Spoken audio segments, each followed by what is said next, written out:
अदब नाज़रीन, मैं सनम एजाज देख रहे हैं आप प्रोग्राम मुद्दा सनम के साथ। और मुद्दा सियासत का मौसम, और सियासत के मौसम में बात सियासत की ही, मुद्दा सियासत का ही। और सियासत के मुद्दे में पहला फेज़ मुकम्मल हो चुका है, दूसरे फेज़ में अब कुछ घंटे बचे हैं, 48 घंटे बाद कम से वक्त बचा है और अभी से जो कैंपेनिंग है वो बंद हो चुकी है। लेकिन दूसरे फेज़ के साथ साथ तीसरा फेज़ भी युकम को होने जा रहा है। और इस वक्त ज़मीनी सतह पे हमने फर्स्ट फेज़ देखा, मूड हमने देखा, हमने माहौल देखा। सेकंड फेज का मूड हम अंदाजा लगा रहे हैं, लगा भी चुके हैं, माहौल भी हमें मालूम है। थर्ड फेज की अब बात हो रही है और हमारे साथ अनजर मौजूद हैं, हमारे साथ सियासी तजिया पे निगार भी रहेंगे और हमने सियासत के कुछ खिलाड़ियों से बात भी किया। हो सकता है कोशिश करेंगे उनको मिलाने की। लेकिन हम ज़रा पहले नॉर्थ कश्मीर चलते हैं, क्योंकि नॉर्थ कश्मीर, साउथ कश्मीर जो है बता रही है नेशनल कॉन्फ्रेंस के हम तो बड़ी मुद्दत बाद साउथ कश्मीर में पीडीपी का जो गढ़ माना जाता है उसमें सेंध लगा चुके हैं। श्रीनगर से लेके गांदरबल और बड़गाम 3 अजला में परसों वोटिंग होने जा रही है। यहाँ पे किसका पलड़ा भारी होता है ये तो वोटिंग के बाद ही पता चलेगा। लेकिन क्या जो सिचुएशन है वो किस तरफ जाती है और बारामूला में क्या माहौल है, प्रॉपर बारामूला में सूरत हाल जो वही है, नेशनल कॉन्फ्रेंस बमुकाबले पीडीपी बमुकाबले अवामी इत्तेहाद पार्टी। और इसके बाद अवामी इत्तेहाद पार्टी नॉर्थ कश्मीर में कहीं खास नज़र नहीं आ रही है। उड़ी में नेशनल कॉन्फ्रेंस वर्सेस ताज मोइदीन मुकाबला सीधा साधा नजर आ रहा है। सोपोर में नेशनल कॉन्फ्रेंस और कांग्रेस फ्रेंडली एटमॉस्फेयर में खेल रही हैं। रशीद डार और सोपोर के कार और साथ में पीडीपी भी यह मैदान में है, कुछ आज़ाद या एआईपी की खातून भी हैं। और फिर अगर हम सोपोर से निकलते हुए बांडीपुरा की तरफ जाएं, ये भी नॉर्थ में आता है, सफ़ापुर सोनावारी की कॉन्स्टिट्यूंसी यासिर रेशी एआईपी के हैं। लेकिन यहाँ पे जो मोहम्मद अकबर लोन के फर्जंद हिलाल अकबर लोन है वो भी मुकाबले में है। बड़ा सख्त तगड़ा मुकाबला हो सकता है, मुकाबला अंदाज़ा किया जा सकता है। और ख़ुद उड़ी जो बांडीपुरा में वहाँ पे निज़ामुद्दीन भट्ट वो अब कांग्रेस ज्वाइन कर चुके हैं और उनके मुकाबले में बतौर आज़ाद उम्मीदवार पहली बार उस्मान मजीद भी मैदान में उतरे हैं। और फिर नॉर्थ में अगर देखा जाए तो लंगेट, हंदवाड़ा, ये सारी कॉन्स्टिट्यूंसी जो हैं, जो हाई प्रोफाइल कॉन्स्टिट्यूंसी वो देखी जाती हैं। लेकिन कल का मुकाबला हाई प्रोफाइल है क्योंकि उमर अब्दुल्ला 2 जगहों से इंतखाबात है, बड़गाम से और गांधरबल से। नॉर्थ कश्मीर में क्या सिचुएशन है, ज़रा हम साउथ के बजाय, सेंटर के बजाय नॉर्थ पे चलते हैं। अजहर मौजू मेरे साथ बारामूला से ज्वाइन करें। वहाँ पे हम जानना चाहेंगे कि बारामूला, अनंतनाग, ये उड़ी, उसके साथ साथ रफ़ीआबाद, फिर लंगेट की हाई प्रोफाइल कॉन्स्टिट्यूंसी है, सज्जाद गनी लोन की हंदवारा हाई प्रोफाइल कॉन्स्टिट्यूंसी है, फिर संग्रामा है, नाम इनका चेंज हो चुका है, गुलमर्ग है, उसके साथ साथ आगे अगर जाएँ तो कुपवारा प्रॉपर है, टंगडार है, त्रगाम है, लूलाब है, बांडीपुरा। इन सारी सिचुएशन में क्या कुछ सूरत नज़र आ रही है, किस तरह का माहौल है और क्या अब की बार जो वोटर से जो उम्मीदवार वोट मांगने जाता है तो क्या मंशूर पे कहीं डिस्कस होता है? मुझे तो नज़र नहीं आया, मंशूर कहीं किसी पार्टी ने नहीं बताया। अंजर मौजूद ज़रा बताइएगा क्या है नॉर्थ में वोटर की मूड, अगर कहें तो वोटर से जब कैंडिडेट वोट मांगने जाता है तो क्या बताते हैं उसको, क्या क्या सबजबाग दिखाता है? जी सनम, जैसे क्या आपने पहले ही बताया कि जो नॉर्थ कश्मीर का जिला बारामूला है इसमें 7 असेंबली सेगमेंट्स है। और आज अगर मैं बारामूला नशस्त की बात करूं तो यहाँ पर वीडियो जरा आपका बंद है, जरा अपने वीडियो को ऑन कर दें। जी सर, वीडियो ऑन कर दें। उसमें यह है कि उसमें 25-26 कैंडिडेट जो है वो मैदान में है, जिनमें आजाद उम्मीदवारों की एक अच्छी खासी तादाद है। अगर हम बात करेंगे, मैंने क्योंकि लोगों के ग्राउंड से हम बात कर रहे हैं, लोगों में जुड़े हुए होते हैं, हर एक असेंबली सेगमेंट को कवर कर रहे हैं। आजकल लोगों का जो मुद्दा है वो ये है कि जो हमारे जो आजमुदा जो उनके उम्मीदवार है या उनको लाएंगे, तो ज्यादा लोगों का कहना है कि हम एक नए चेहरों को लाएंगे। क्योंकि 10 साल के बाद चुनाव हो रहा है। जैसे कि आपने सुना हो, ये कौल है कि government by the people, for the people, of the people. और 10 साल के अवामी हुकूमत का लोग बड़ी शिद्दत से इंतजार कर रहे हैं। और आज लोगों में यही है कि एक नई चेहरों को लाए या उन उम्मीदवारों को लाए जो आजमुदा है, जिन्होंने उनका काम किया हुआ है। जी सनम, ये मुझे बताइए, वोटर के पास जब कैंडिडेट जाता है तो क्या उसका वो पार्टी का मंशूर या उस कैंडिडेट का मंशूर डिस्कस किया जाता है कि हम बिजली, हम ये चीज़ें, हम वो चीज़ें जो कश्मीर के बाकी मुद्दे हैं, कश्मीर की सियासत के मुद्दे हैं, कुछ लोग इस बात की बात भी करते हैं, क्या ये मुद्दे उस वोटर के साथ डिस्कस होते हैं? क्या वो इन पर वोट देने की बात करता है या वही वो पुरानी सियासत की बात करता है? देखिए, जैसे कि मैंने आपको पहले ही अर्ज किया कि अभी रात के 10 बजे तक भी लोग जो उम्मीदवार है वो डोर टू डोर जो भी मतलब उनको जो कैंपेन चलाने का जरिया है वो हर एक इस्तेमाल कर रहे हैं इस वक्त लोगों के पास उनका आना जाना है। आज जब मैं लोगों में किसी से बात कर रहा था वो मुझे कह रहे थे कि एक कैंडिडेट जब वो एट द हेलमा पे फिर था, कभी फोन नहीं उठा रहा था, आज आधी रिंग पे वो फोन हेलो कर रहा है वहां से। अब लोगों का यह है कि जैसे कि मैंने पहले अर्ज किया कि लोगों को 10 साल के बाद जो है अवामी हुकूमत का तो शिद्दत से इंतजार था। आज लोगों में यह है कि वो मैनिफेस्टो तो वो बलाई ताक रखते हैं, जो लोगों ने मुझे बताया वो ये मसला है। उनके मसाइल बहुत सारे हैं, जैसे कि एम्प्लॉयमेंट का मसला है, डेवलपमेंट का मसला है, बहुत सारे मामलात है। लोग उसको वो देना चाहते हैं कि एक जो उनके मसाइल जो है वो हल करें। लोगों के मसाइल की बात करें तो अंबार है, लेकिन दो बातें हमने बड़ी पते की कही और जो मुझे भी मालूम हो चुकी। एक, आजकल वोटर जो है सॉरी जो कैंडिडेट है उससे हिसाब लेता है, और हिसाब ये लेता है कि मैंने उस दिन आपको सलाम किया था, आपने मुझे सलाम का जवाब नहीं दिया। वोट मांगने कोई भी कैंडिडेट जाता है तो उसको बताता है पिछली बार मैंने उस दिन पे आपको सलाम नहीं कीजिए, और दूसरा कहता है कि मैंने 3 फ़ोन आपको किया, आपने मेरा फ़ोन नहीं उठाया। तो ये 2 चीज़ें, बाकी ज़्यादा कुछ मुझे जो अंदाज़ा हुआ, जो मैंने एक्सपीरियंस किया ग्राउंड पे, आम वोटर, आम जो आदमी है वो कैंडिडेट से नहीं पूछता है। ये नहीं पूछता कि आप मुझे क्या दोगे, ये नहीं पूछता कि आप मेरे इलाके में क्या डेवलपमेंट करोगे, ये कहीं पर नहीं पूछता। आज कहता है कि पिछली बार क्या किया था, आपकी बार जो है मैं आपको मेरा वो ट्रांसफ़र, वो उस दिन जब आपको कहा, तो ये सारी चीज़ें जो, क्या ये कौम की तकदीर बदल सकते हैं ऐसे लोगों से जब ये मुतालबे? क्यों हमारा जो वोटर है ये क्यों नहीं उसको बाकी मुद्दों पे जो बड़े हैं, इन पब्लिक इंटरेस्ट में हैं, उन पे डिस्कस करता है? बहुत बड़ा सवाल है। और जहां कहीं पे भी मैं, चूंकि वोटर और जो कैंडिडेट है इनके दरमियान के जो खुलासे हैं, जो बातचीत है, वो बहुत क्लोज से देख रहा हूँ, बहुत क्लोज से देख चुका भी हूँ। इस सब में मालूम हो रहा है कि वही वो पुरानी सियासत, 70 साल सियासत आज भी हमारा वोटर कर रहा है। तो अगर वो हमारा वोटर आज भी वो सियासत करेगा तो क्या हमारी तकदीर बदलेगी? अभी तक हम लिटरेसी रेट में इतना आगे बढ़ चुके हैं, आज भी हम वही बात करेंगे। और ज़रा अंजद, मुझे एक सवाल, एक वोटर जो है, जो आपने अखज़ किया होगा, अपना वोट डालने से पहले कैंडिडेट के बारे में कहीं पता करता है, कोई उसका रिसर्च करता है, कोई सर्च करता है कि क्या है उसका क्वालिफिकेशन, क्या उसने पास में किया है, क्या कर सकता है, उसकी बायोडाटा वगैरह कहीं पे कोई चेक करता है? देखिए सनम, आज मैं आपको ये बताऊं कि हमारे जो वोटर्स है, क्योंकि जो पूरे हम कश्मीरी लोगों की बात करें, सियासी तौर बड़े बालिग हुए हैं और बिल्कुल ये खबर रखते हैं कि कौन कैंडिडेट क्या है और इसका जैसे कहते हैं इसके बैक पे कौन है, ये किन की मंशाओं पे उठा है, क्या है इसका मैनिफेस्टो क्या है। तो मेरे ख्याल में आज लोग बड़ी सोच समझ कर जो है अपने वोट का इस्तेमाल कर रहे हैं, क्योंकि ये जहां तक मेरी जाती ताल्लुक है, जो लोगों से बात की है मैंने, क्योंकि आज वो नहीं है कि किसी को खरीदा जाएगा 500 रुपये, तो उनकी तादाद भी है, वो बहुत कम है। लेकिन आज जो सियासी तौर वाले लोग हैं वो बिल्कुल सोचते हैं कि हमें किस कैंडिडेट को वोट डालना चाहिए, जिसमें यही नहीं होगी, डेवलपमेंट भी नहीं होगी, जो उनके सियासी मामलात है, जो इस कश्मीर में सियासी मामलात है, जो उन पे भी थोड़ा नजर रखता हो, मेरे ख्याल में लोग उसकी तरफ राग़िब ज्यादा होते हैं। आपके ख्याल में लोग उसकी तरफ राग़िब जो होते हैं? कुछ एक्सपीरियंसेस हमारे भी हैं और आमतौर पे हमने देखा कि हमारा जो वोटर है वो कहीं न कहीं कई हिस्सों में डिवाइड है।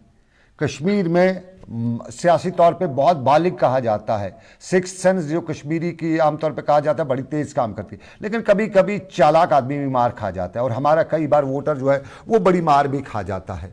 सही आदमी को चुनने के बजाय वो किस तरह के जमेलू में फंस जाता है। लेकिन एक चीज़ कश्मीरी के बारे में बहुत अच्छी है, जो मेरा एक एक्सपीरियंस है 2014 में, मुझे मालूम है या मैंने खुद एक्सपीरियंस किया, एक जगह पैसे देने की बात करी तो कुछ लोगों ने पैसे भी लिए थे, और पैसे लेने के बाद उनने वोट उसको नहीं डाला जिससे पैसे लिए थे। उसकी वजह ये बताई कि आज इससे हमने पैसा लिया और उसको इस पैसे के बाद अगर हमने इसको कामयाब बना दिया तो कल तो हमारी कौम का बेड़ा गर्क कर देगा, तो इसलिए इसको वोट नहीं देना है। तो पैसे पे कश्मीर में वोट नहीं दिया जाता है, पैसे के साथ साथ जो मुल्क के कुछ और हिस्से हैं वहाँ पे कुछ और चीज़ें भी, लेकिन कश्मीर में वो सब चीज़ें नहीं चलती हैं।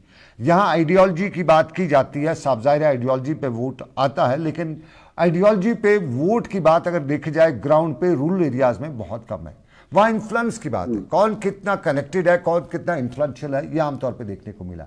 शहरों में इस तरह के वाक़ात होते हैं, शहरों में लोग का जो कनेक्शन होता है वो आइडियोलॉजी की तरफ होता है, लेकिन रूरल एरिया चूँकि कश्मीर जो है ज़्यादातर जम्मू भी ये जो है पहाड़ी इलाका है, रूरल एरिया है, तो यहाँ पे इस तरह, लेकिन कश्मीर में इन्फ्लुएंस का बहुत ज़्यादा इम्पैक्ट है और इस इन्फ्लुएंस की वजह से कुछ लोग जो है वो मिडल के हैं, वोटर और कैंडिडेट के बीच में भी एक ग्रुप होता है, वो भी कहीं ना कहीं मनमानियाँ कर जाते हैं। लेकिन फिलहाल अगर हम नॉर्थ की तरफ चलें, अंदर मैं बारामूला की 2 सीटों पे नज़र रखना चाहता हूँ। उड़ी में मुकाबला आपका सजाद डॉक्टर सजाद वो नेशनल कॉन्फ्रेंस के, उनके मुकाबले में ताज मोहिद्दीन है।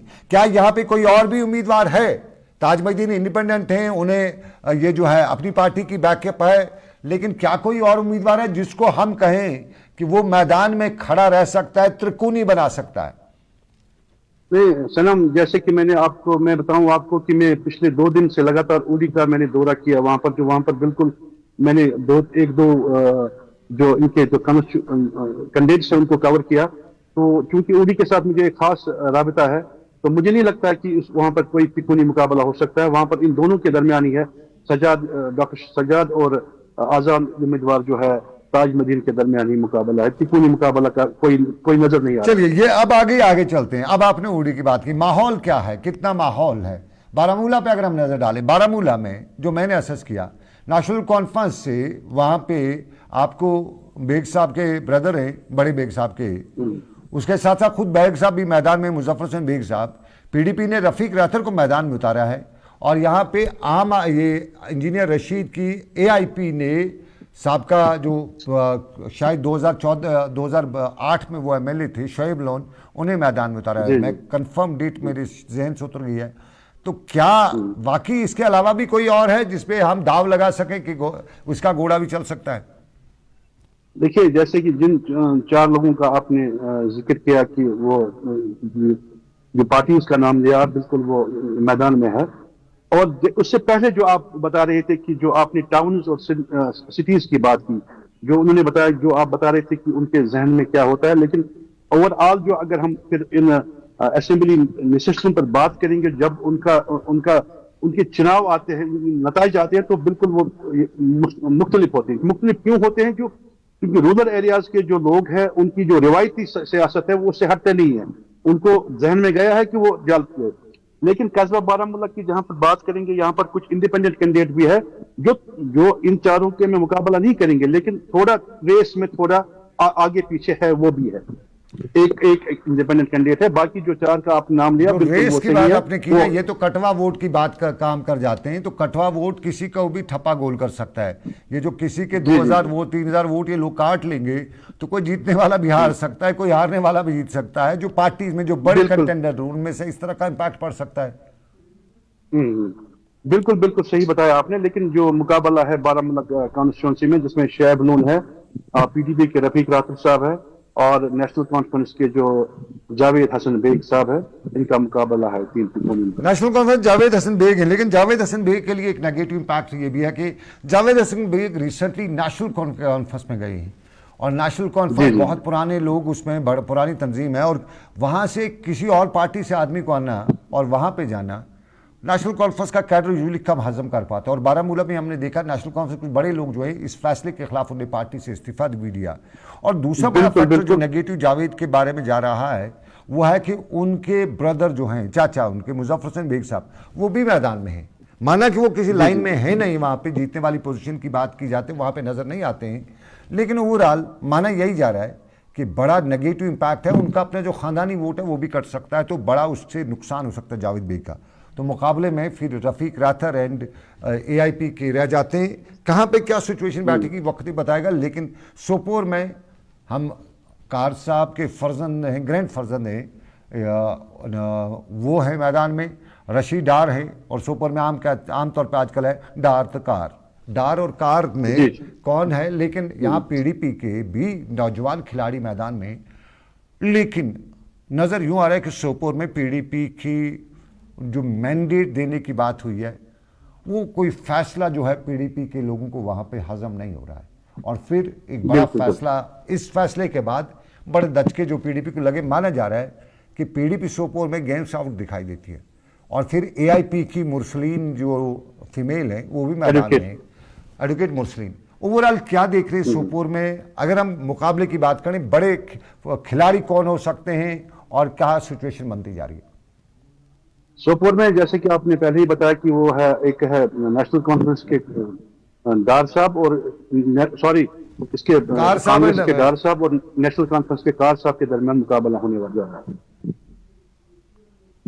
चलिए ये आगे बढ़ते हैं, और आगे बढ़ते हुए सोपोर में डार और कार, और सोपोर के बाद रफियाबाद की बात बताऊं मैं आपको। रफियाबाद में जो है यावर दिलावर मीर जो है अपनी पार्टी के हैं, और वहां पर जावेद डार जो है नेशनल कॉन्फ्रेंस के, जी हाँ, इन दोनों का बड़ा दिलचस्प मुकाबला होने जा रहा है। क्योंकि डिलिमिटेशन के बाद जो एरियाज जो है वो जैनगिर में बढ़ गए, और जो इसके रफियाबाद के कुछ लोग एरियाज थे जैसे कि नादीहल है, लोडेवरा है, और सॉरी नादीहल और है, और जामासपोरा है, चकला है, वो बारामूला कॉन्स्टिट्यूंसी में मर्ज हुआ। चलिए, लेकिन फिर भी जो दिलचस्प मुकाबला है वो इन दोनों के अपनी पार्टी और नेशनल कॉन्फ्रेंस में रफियाबाद में, ये बिल्कुल साफ जाहिर है। लेकिन इंपॉर्टेंट है, सोपोर में राहुल गांधी जाएंगे, तो क्या स्टेज पे, क्योंकि सोपोर में आज फारूक अब्दुल्ला भी राहुल गांधी के स्टेज पे थे, लेकिन सोपोर में क्या राहुल गांधी के स्टेज पे फारूक अब्दुल्ला जाएंगे?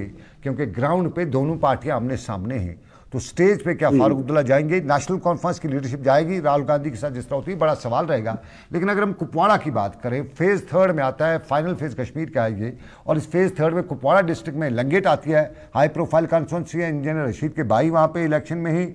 लेकिन वहाँ पे मुकाबला जो पिछले पार्लियामेंट इलेक्शन में हमने देखा कि इंजीनियर रशीद का जो वोट फॉर सिंपैथी जो भी कहा जाता है, उसके बीच में पीपल्स कॉन्फ्रेंस ने 20,000 के करीब वोट लिए हैं।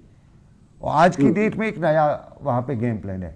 नेशनल कॉन्फ्रेंस ने कहीं न कहीं वो अपनी सीट जो है वहाँ पे कांग्रेस को दान में दे दी, कोई वर्कआउट किए बगैर। शायद नेशनल कॉन्फ्रेंस किसी प्रेशर में आई थी, नेशनल कॉन्फ्रेंस की लीडरशिप को क्या हुआ, क्योंकि कांग्रेस कैंडिडेट जो वहाँ का है उतना स्ट्रांग नहीं है, बड़ी कांग्रेस का कोई अपना बड़ा वोट बैंक भी वहाँ पे नहीं है, तो लोग ये एक्सपेक्ट कर रहे थे कि नेशनल कॉन्फ्रेंस का वोट बैंक है, लेकिन उन्होंने वहाँ पे अपने उम्मीदवार को नहीं उतारा और कांग्रेस को दे दिया। तो यूँ कहते थे लोग कि जोली में डाल दी इंजीनियर रशीद के लंगेट की सीट। लेकिन आजकल बड़ा ट्विस्ट चल रहा है, आजकल नेशनल कॉन्फ्रेंस का बड़ा कैडर, अगर जो टॉप लीडरशिप कहती है कि कांग्रेस को सपोर्ट करो, लेकिन ग्राउंड पे वर्कर जो है वो उस तरह की गेम नहीं खेल रहा है। बहुत से लोग बता रहे कि हम तो इधर उधर जाने वाले हैं, कांग्रेस अलायंस पार्टनर को सपोर्ट करेंगे नहीं। तो यूँ लगता है कि लंगेट में मुकाबला इंजीनियर रशीद के ब्रदर जो हैं उनका और पीपल्स कॉन्फ्रेंस का लग रहा है। और फिर हंदवाड़ा पास की सीट है, चौधरी रमजान नेशनल कॉन्फ्रेंस के स्टालवार्ट हैं, उनका और सजाद गनी लोन का बिल्कुल आमने सामने का मुकाबला है। पीडीपी वहाँ पे है, उम्मीदवार तो उतारा है, लेकिन आमतौर पे कहते हैं किसी खाते में दर्ज नहीं है। लंगेट में भी पीडीपी का उम्मीदवार की यहाँ किसी खाते में दर्ज नहीं है। लेकिन दिलचस्प मुकाबला हमें कुपवाड़ा में देखने को मिलता है। कुपवाड़ा में सजाद गनी लोन खुद मुकाबले में है। सजाद गनी लोन के साथ साथ मीर फयाज हैं, एमपी रह चुके हैं, वो पीडीपी के हैं, वो मैदान में हैं। और फिर कुपवाड़ा में नेशनल कॉन्फ्रेंस ने नासिर असलम वानी को लाया है। नासिर असलम वानी चूँकि ताल्लुक उनका वादी लोलाब से है, जन्म प्लेस उनकी वो है, लेकिन वो लोलाब के बजाय कुपवाड़ा से इलेक्शन लड़ रहे हैं। और आमतौर पे पिछले इलेक्शन भी उन्हें श्रीनगर से लड़े थे, लोलाब या कुपवाड़ा से लड़े, पहली बार कुपवाड़ा गए। तो कुपवाड़ा में बड़ी दिलचस्प सिचुएशन नजर आ रही है, चूँकि कुपवाड़ा की डिलिमिटेशन के बाद लोलाब कॉन्स्टिट्यूंसी से करीबन 40,000 वोट जो है कुपवाड़ा में गए, और वो वोट जो है बहुत इंपॉर्टेंट फैक्टर रोल अदा करेंगे। वो वोट किस तरह का ट्विस्ट करेंगे ये कुपवाड़ा में नजर आएगा। लेकिन फिलहाल मुकाबला एआईपी ने भी वहाँ पे उम्मीदवार अपना उतारा, मैदान में उतारा है। लेकिन ओवरऑल जो कुपवाड़ा की हमें सिचुएशन नज़र आ रही है अभी तक, हो सकता है अगले आधे घंटे में चेंज भी हो जाए। फिलहाल नेशनल कॉन्फ्रेंस वर्सेस पीडीपी और सजाद गनी लोन साहब, चूँकि सजाद गनी लोन साहब कुपवाड़ा की सीट पे इतनी इंटरेस्टेड दिखाई भी नहीं दे रहे, जितनी मेहनत वो हंदवाड़ा में कर रहे हैं उसके बरक्स वो कुपवाड़ा में उतनी मेहनत नहीं कर रहे।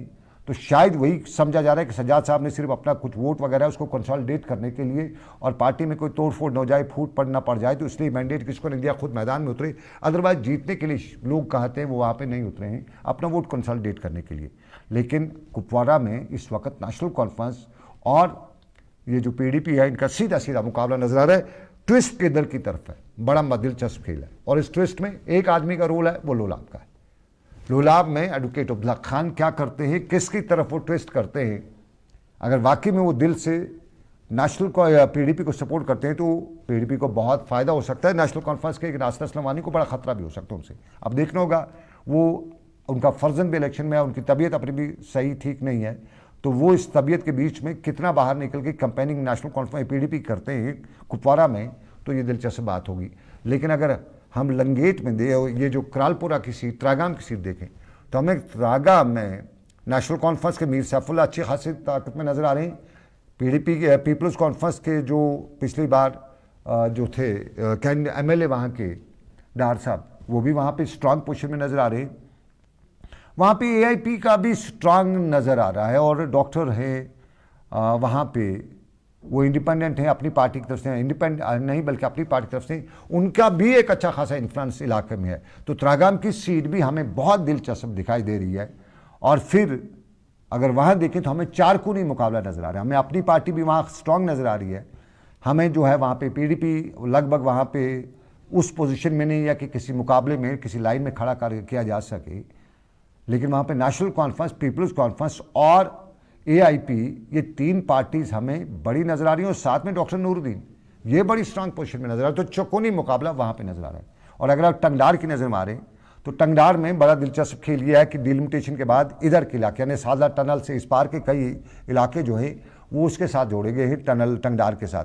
तो पार और आर का मुकाबला है वहाँ पे। लेकिन पार और आर में उस पार साधना, उस पार साधना टनल, साधना टॉप के उस पार जो टंगडार का इलाका है, करना जिसे कहा जाता है, वहाँ 10-12 गाँव में, लेकिन कैंडिडेट वहाँ पे जितने गाँवों से ज़्यादा कैंडिडेट वहाँ पे हैं और उस पार के, और इस तरफ एक ही कैंडिडेट है। और आमतौर पे उस टंगडार की सीट पे आर और पार चल रहा है। वहाँ पीडीपी ने बड़ा दिलचस्प खेल खेला है। वहाँ पे पीडीपी ने इधर का कैंडिडेट उतारा है, बाकी जितने भी आज़ाद हैं या इंडिपेंडेंट्स हैं या ये जो पार्टीज़ के हैं वो उस तरफ के हैं।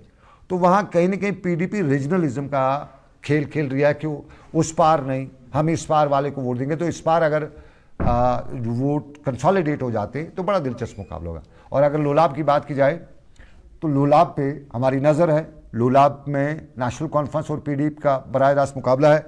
अगर एडवोकेट अब्दुल्ला खान की बीमारी की वजह से उन्हें लास्ट स्टेज पे उन्हें बैकफुट पे आना पड़ा, बैकआउट करना पड़ा और वो हॉस्पिटल में एडमिट हो गए, लेकिन उनके फर्जन जो है वो मैदान में है।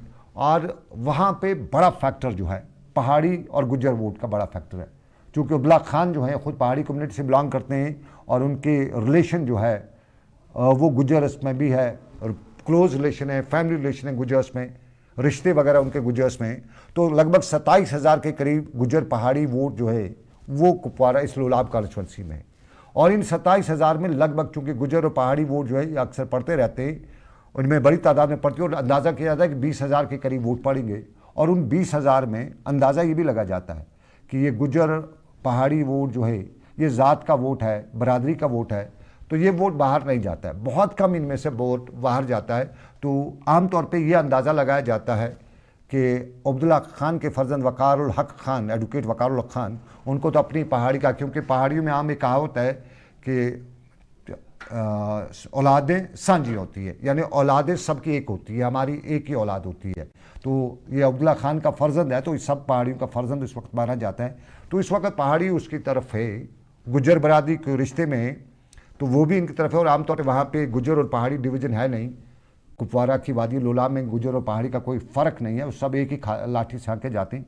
तो ये बड़ा फैक्टर है। और माना ये भी जाता है कि 15,000 के करीब का वोट बोनस जो है वो डायरेक्टली पहले अब्दुल्ला खान के फर्जंद एडवोकेट वकारुल हक को मिल रहे हैं, उसके बाद आगे मुकाबले की बात होती है। तो मुकाबले में आगे पीडीपी भी साथ में है, साथ में उनका अपना मिनिस्टर भी रह चुके हैं बाकी चीज़ में, तो मुकाबला भी वहाँ पे बहुत ही दिलचस्प दिखाई दे रहा है। फिलहाल इन्हीं मुकाबलों पे हमारी नज़र थी। आज का मुद्दा एक्चुअली हमारे प्रोग्राम में आज ये डिस्कस नहीं था, लेकिन हमारे दोनों मेहमानों से हमारी वीडियो लिंक नहीं जुड़ सका, आज के ज़माने में जब 5G की हम बात करते हैं, हम अंदर से भी टेलीफोनिकली बात कर सकते थे। हम एक कुपवाड़ा से एक्सपर्ट थे, उनसे भी बात कर रहे थे। हम बताते थे कि वोटर का मूड क्या है, लेकिन असल में वीडियो लिंक न होने की वजह से हमने इस प्रोग्राम को कहीं न कहीं आप तक ग्राउंड सिचुएशन पहुंचाने की कोशिश की। उसमें आप कितने कामयाब हुए, कितनी आप हमारी जो कोशिश है इससे मुतफिक हैं, आप अपने हमारे सोशल मीडिया प्लेटफॉर्म पर इस हवाले से अपनी राय से हमें आगाह कर सकते हैं। तो फिलहाल आज का मुद्दा इतना ही। इस उम्मीद के साथ आपसे लेंगे इजाज़त कि रब्बे कायनात की मर्जी रात 9 बजे फिर होगी दिन भर में आपसे मुलाकात। तब तक के लिए रखिए अपना ख्याल। अल्लाह हाफिज़।